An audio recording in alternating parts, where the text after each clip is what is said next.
Hello friends, कैसे हैं आप सब।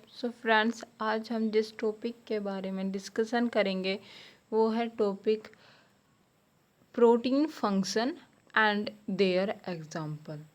प्रोटीन के जो फंक्शन होते हैं उनके बारे में एंड उनके example. Okay friends, the major function of protein and their example. Friends, proteins present होती है सेल के अंदर और उसका कोई ना कोई रोल, कोई ना कोई फंक्शन ज़रूर होता है। तो हर प्रोटीन का एक अलग फंक्शन होता है, एक अलग जो है उसका रोल होता है सेल के अंदर।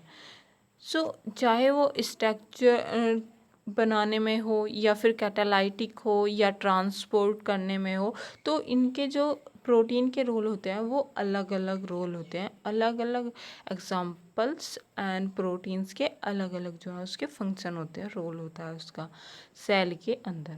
ओके फ्रेंड्स, हम वन बाय वन करके एक एक के जो है प्रोटीन्स के फंक्शन को क्लियर करते हैं। फ्रेंड्स, यहाँ पे सबसे पहले जो प्रोटीन दी गई एग्जाम्पल जो है वो है स्ट्रक्चरल। सेल के अंदर जो है स्ट्रक्चरल फंक्शन जो होता है किस प्रोटीन का जो है ये फंक्शन है। तो यहाँ पे आपने पढ़ा हो, आई होप, कि कोलेजन जो है वो क्या करेगा, वो एज ए फंक्शन स्ट्रक्चरली जो है फंक्शन करता है इन cell.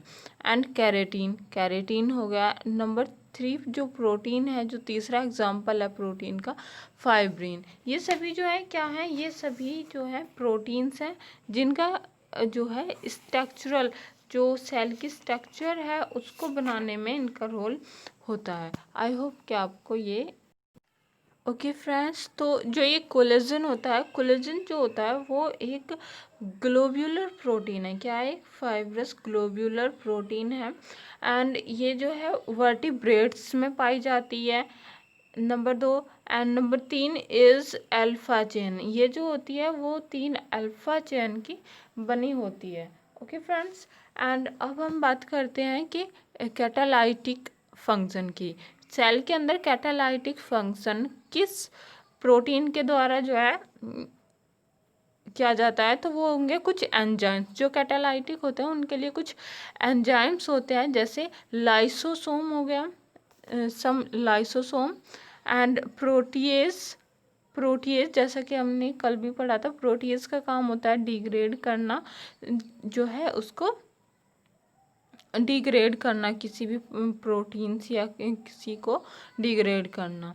And polymerase and kinase, ये सभी जो है प्रोटीन्स, इनका क्या रोल होता है? कैटालाइटिक रोल होता है इन सेल। ओके, एंड अब हम बात करते हैं मेम्ब्रेन ट्रांसपोर्ट। मेम्ब्रेन ट्रांसपोर्ट कौन सी जो है प्रोटीन्स हैं जो मेम्ब्रेन ट्रांसपोर्ट का फंक्शन करेंगी, तो वो होंगी जैसे ग्लूकोज ट्रांसपोर्टर। ग्लूकोज ट्रांसपोर्टर जो होता है वो क्या करता है? ग्लूकोज का ट्रांसपोर्ट करता है सेल मेम्ब्रेन में। एक साइड से दूसरी साइड जो है ग्लूकोज को ले जाना या ट्रांसपोर्ट करना, कौन इसका फंक्शन क्या होगा? ग्लूकोज का ट्रांसपोर्ट। ओके, एंड सेकंड क्या है? एक्वापोरिन। एक्वापोरिन भी as a transporter, membrane transporter work करता है। और ये दोनों जो है किस पे प्रेजेंट होंगे? मेम्ब्रेन पे, जैसे कि नाम में ही है मेम्ब्रेन ट्रांसपोर्टर, सेल की मेम्ब्रेन पे प्रेजेंट होते हैं ट्रांसपोर्ट करने के लिए।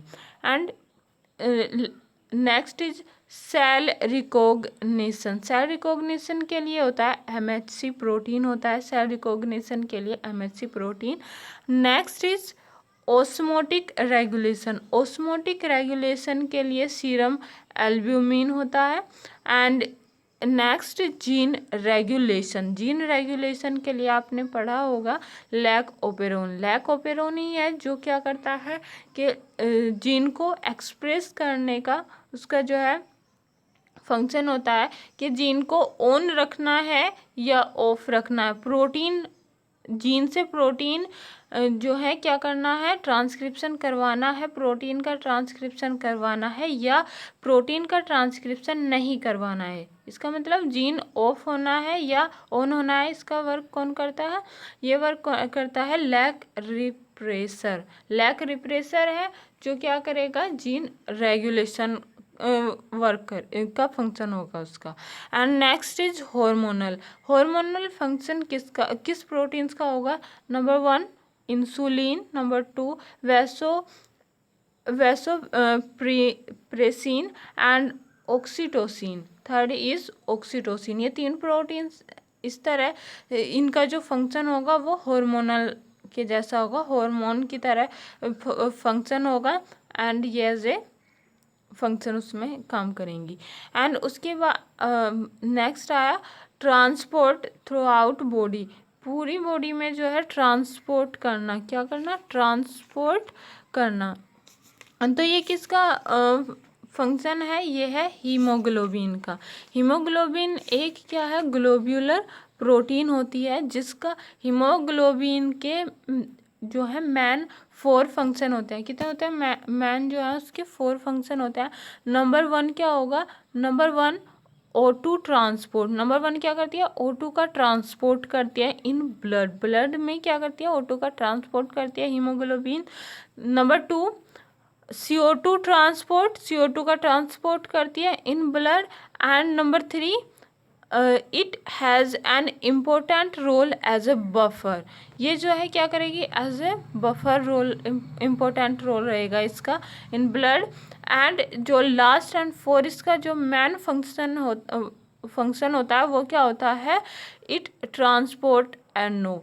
NO का जो है ट्रांसपोर्ट करती है, कौन करती है, हीमोग्लोबिन। तो इसके 4 मेन फंक्शन है, एक बार और आप जो है लर्न कर लें। Number 1 O2 transport, number 2 CO2 transport, number 3 important role as a buffer, number 4 transport NO। Okay, transport NO।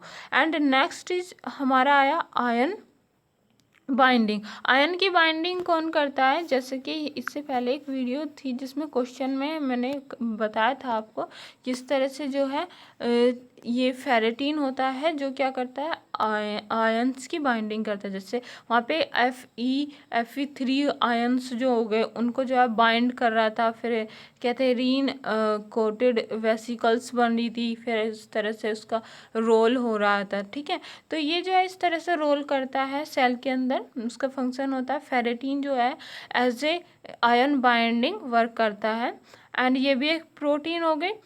And इसके अलावा जो है कैल्मोड्यूलिन। ओके, कैल्मोड्यूलिन भी जो है आयन बाइंडिंग रोल करता है सेल के अंदर। एंड कॉन्ट्रैक्शन का जो फंक्शन होता है उसे कौन प्रोटीन करती है, वो करती है actin and myosin. Actin and myosin protein जो है एज ए कॉन्ट्रैक्शन फंक्शन उनका होता है। एंड लास्ट इज क्या है, डिफेंस। डिफेंस रोल जो होता है वो किस प्रोटीन का होता है इन सेल, तो वो होता है antibodies snake venom. Antibodies and snake venom as a defence जो है उनका फंक्शन होता है इन सेल के अंदर। आई होप कि आपको ये सभी प्रोटीन्स एंड सभी फंक्शंस अब आपके क्लियर हो गए हों। एंड आई होप कि आपको ये वीडियो अच्छी लगी हो। अगर अच्छी लगी हो तो प्लीज़ फ्रेंड्स कमेंट करें एंड शेयर करें and subscribe now and thank you. Okay, bye.